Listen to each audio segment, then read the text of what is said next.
All right, Shalom. First off, I want to give all praises, honor, and glory unto Yahweh, Ba'ashem, Yahweh Shai, Ba'ashem, Hakudash.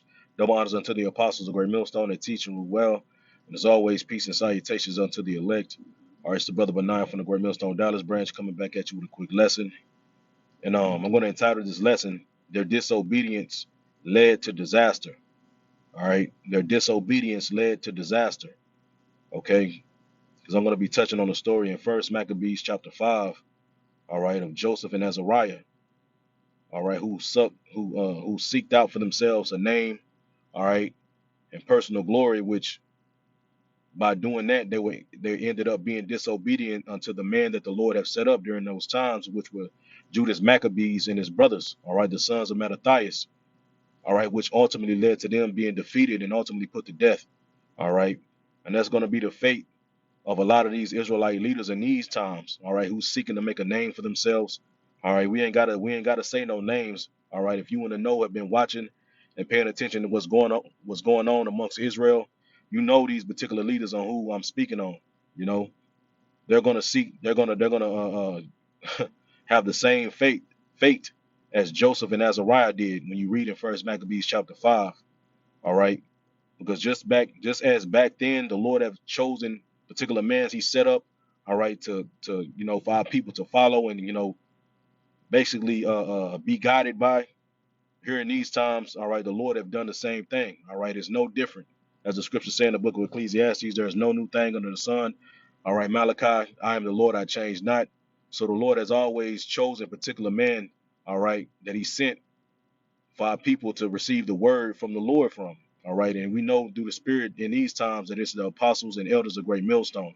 Okay, so let me get this real quick in the book of Hebrews chapter 13.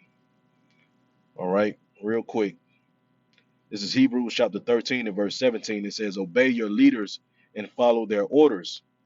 They watch over your souls without resting, since they must give to the Most High an account of their service. If you obey them, they will do their work gladly. If not, they will do they will do it with sadness, and that would be no help to you." All right, because like I said, just as back during the time of Joseph and Azariah, the Lord has set up Judas Maccabees and his brothers, all right, to bring forth salvation to our people. All right, during these times, the Lord have set up, the apostles of Great Millstone to receive His word from. All right, and if, like I said, if you've been up, watching, Great Millstone, all right, and I know you brothers can attest to this too, that every time the apostles sends out orders, you know what I'm saying, everything, advice and counsel is always on point and and in the spirit of the Lord, man. You see, and it always hit, even though we may not understand it at that time. Why these particular, the elders or our apostles are telling us these things. All right, we may not understand it. All right, but later on down the line, it hits, and then it all clicks and makes sense. Oh man, and then you realize, man, and the Lord is dealing with these men. You see, and that's why it's always important. All right, to follow. If you believe that your elders, if you believe the apostles or the man that the Lord set up, then you should follow their orders that they give you, man. You see, you should follow their orders, man. Like we just read, obey your leaders and follow their orders, man. You see, you shouldn't get in your feelings when certain orders come out, like I said, that you may not understand. All right, you just gotta roll with the spirit, and it'll eventually be revealed to you, and you will understand, and they'll click, and you will know, man, damn, our elders are on point. We praise, Yahweh Shem Yahweh Shai all the time, for the apostles and elders, man, for our particular leaders of our camp down here in Dallas. We set up great leaders, all right, who give great advice unto us, man. You see, they're great shepherds of the flock. You see, but it's going to be a lot of these dudes who claim to be Israelite leaders in these times is going to receive the same fate as Joseph and Azariah did. All right. Because the Lord, like real quick, let's grab another one. Let's go to the book of Jeremiah. Because like I said, they're seeking for themselves self personal glory, man. You see, just as Joseph and Azariah did. So let me read this real quick. This is from Chat GPT. As you can see, the question is, what does seeking personal glory mean? Seeking personal glory means pursuing uh, recognition, praise, or status for oneself, often with a focus of individual achievements rather than teamwork and collective success. Yeah, you see, and that's a lot of there's a lot of these dudes who claim to be leaders in these times, man. They're more self-absorbed within themselves and not worried about the flock. You see, it says it can imply a strong desire for admiration or fame, sometimes at the expense of others with ethical consideration. Yeah, it says sometimes at the expense of others. And you're gonna see, all right, what happened during the time of Joseph and Azariah and what they did and what their actions led to. All right, because it was at the end of the day, them seeking that personal glory led to other people being put to death and likewise themselves. You know what I'm saying? Because I looked it up, try to make sure, what I'm saying, that they if they died or not. And from what I found, they said that they did. You know what I'm saying? Because I looked it up. Nowhere else in the Maccabees are they mentioned. You know what I'm saying? So that lets you know what happened to them, man. You see, but at the expense of other people following them and being put to death as well, just because these dudes want to be the man. All right. So let's get this right here in Jeremiah. Let's get this in Jeremiah real quick. All right, because the Lord, you see, let's see Jeremiah 15, 3:15. Jeremiah chapter 3 and verse 15, it says, "And I will give you pastors according to mine heart, which shall feed you with knowledge and understanding." All right, and that's right. And we know, like I said, through the spirit and power of Yahweh Shem Shah, we believe, all right, that the apostles and elders of great millstone are those men that the Lord have set up in these times. All right. Real quick, let's get another one. Let's go to Isaiah. Then let's get into the story of in First Maccabees. All right, this is Isaiah chapter 30. All right, in verse 20 it says, "And though the Lord would give you bread of adversity in the water of affliction, yet shall not thy teachers be removed into a corner anymore, but thine eyes shall see thy teachers." Yeah, showing you, man, that the prophets are going to be back. All right, and those men that were set up by the Lord, those pastors, like we just read in Jeremiah 3 and 15, who will feed us with knowledge and understanding, man. All right. So without further ado, let's get into this story. All right, I'm going to be reading it in the GNT. I'm gonna get straight to the point. Like I said, I'm at work. You know what I'm saying? So say at the end of the day, Lord willing, it's edifying. All right, so this is First Maccabees chapter 5. Let's go down to it. Let's get to let's start at verse 55. It says, "While Judas and Jonathan were in Gilead, and their brothers Simon was attacking Thermopylae, or however you say it, in Galilee." It says, "Joseph and Azariah, the commanders of the army of Judea, heard about their brave deeds and victories. They said one to another, 'Let's go to war with the Gentiles around us to win some fame for ourselves.' So they and their men attacked uh, Jemniah, which, like I said, they're not following the orders that Judas had gave unto him. Because when we read further up in the chapter, Judas told them to stay in Judea and protect, you know what I'm saying, protect the people that were there. And like I said, once they heard of the fame of what was happening, taking place, you know what I'm saying, with Judas and his brothers, and how the people praised them, you know what I'm saying, they wanted to get a name for themselves. All right, just like a lot of these dudes in these times are trying to do. They're trying to get a name for themselves, man, at the expense of other people. Okay, because the way they leading these people, the way these particular Israelite leaders are leading these people, they're leading them down a path, all right, of death, all right, of judgment, man. All right. So let's keep going. It says, Georgius and his men went out of the town to meet them in battle. It says they defeated Joseph and Azariah and pursued them as far as the borders of Judea, and at least 2,000 Israelite men were killed that day. So you see what happened, all right, when these dudes were trying to make a name for themselves, man, all right, to get fame, instead of listening to the orders that the man of the Lord that was giving them, all right, they wanted to do their own damn thing, and look what happened to them. All right, they got their ass done in, and also they got 2,000 men killed along with them.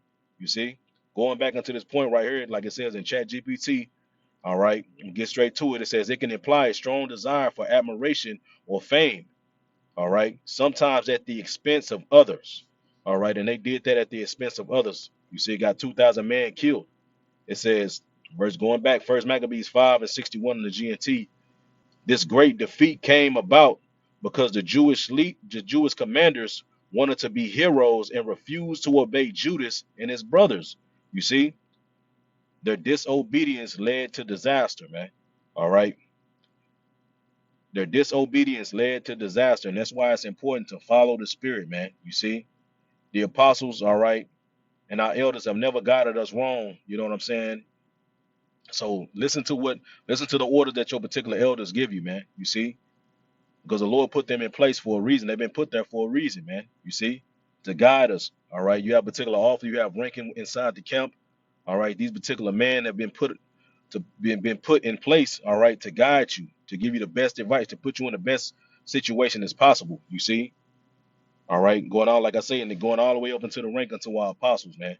All right, so keep. I'm gonna read it again. That this great defeat came about because the Jewish commanders wanted to be heroes and refused to obey Judas and his brothers. Besides, they did not belong to the family of the Maccabees, whom God has chosen to bring freedom to the people of Israel. You see, so they wanted to do their own thing instead of listening to the man that the Lord said, the man that the Lord chose during their time. All right, to give them to lead them right on the correct path, man. You see, and that's a lot of these dudes in these times, man. All right, they hate the order because at the end of the day, you can't do nothing. Like the scriptures say, you can't do nothing for the truth, to the truth before the truth. Roughly paraphrasing, man, as the scriptures say. You see, because these dudes know that the apostle and the elder, the Lord has set them up through the Spirit, our apostles up through the Spirit, man. You know, and our particular elders a great millstone. They know this, but still in their pride and their arrogance, all right, and their want for admiration and fame, they're going about and try to make a name for their own self, and they're going to get the like I said, they're going to get the same fate as Joseph and Azariah, man. All right, let's keep going. It says, verse 63, but Judas Maccabees and his brothers won great respect among the Israelites and all the Gentiles. When the people heard of their fame, large crowd gathered and praised him. I'm gonna jump down. It says, I'm gonna jump to 66. It says, then he marched into the land of the Philistines and passed through Marziah, verse 67. That day, a number of priests were killed in battle because they wanted to be heroes and foolishly went out to fight. You see, doing the same damn thing, man. You see, doing the same thing, trying to make a name for themselves, trying to be heroes, trying to be the man. All right. And what they do, they got their ass put to death, man. You see, and probably the dudes that were following them too. All right. So this is what happens when you're disobedient, man. All right, it leads to disaster, especially in these times when we coming into the time of Jacob's trouble. All right, things are gonna get tight, man, and we're gonna have to hey we're gonna have to like the scripture call us a body. We're gonna have to move in one unit in sync. All right, you can't be feeling some type of fucking way when orders come down the pipe, and now you and your damn feelings, man. You know what I'm saying? Or you don't feel like that's right or whatever, man. Then you gonna you go out and try to do your own thing and or try to get a name for yourself or the man should follow me, you know. Well, that shit is gonna lead to disaster, man. You see? And this is a perfect example right here through this story, man. All right, so like I said, I didn't want to make it too long. Lord willing was edifying. I want to give all praises, honor, and glory unto Yahweh. But well, matter of fact, Shalakia. One more precept, man. One more precept, man. Let's go to Proverbs chapter 16 and verse 25. Because like I said, these dudes thought that they thought their way was the way, you know. Proverbs 16 and 25, it says, there is a way that seemeth right unto a man, but the end thereof are the ways of death. I'm gonna read it again in the NLT. There is a path before each person that seems right, but it ends in death. And it's right. You see, not listening, you know what I'm saying? The scriptures say, trust in the Lord with all thy heart and lean not unto thy own understanding, man. You see? Like I said, the Lord have set up our apostles in these times to guide us, you know what I'm saying? And give us the word of the Lord, man. You see? Like I said earlier, they never steered us wrong, all right, since I've been in the truth, man. You know what I'm saying? These small amount of years I've been in the truth. Everything that the apostles have, from the apostle Tahar all the way down to the apostle Rakar, the apostle Gabar, the apostle Rumlob, all right, the bishops, our elders in our camp, The advice that they always gave me, I heard them give us, man, was always has always been on point. I ain't never listened to these men advice and went out and applied it and got fucked off, man. It was always on point, man. You see, and all through the spirit and the Lord, hey, and it always got me through whatever situation I was going through, man. So like I said, these particular our leaders are set up for a reason, man. All right, don't follow in the example of Joseph and Azariah, man. All right, trying to seek a name for yourself because it's like I said, it's going to lead to disaster. So with that, I want to give all praises, honor, and glory unto Yahweh by Hashem Yahweh Shai by Hashem Rachak. Double honors unto the apostles of Great Millstone, their teaching rule well, and as always, peace and salutations to the elect. Shalom.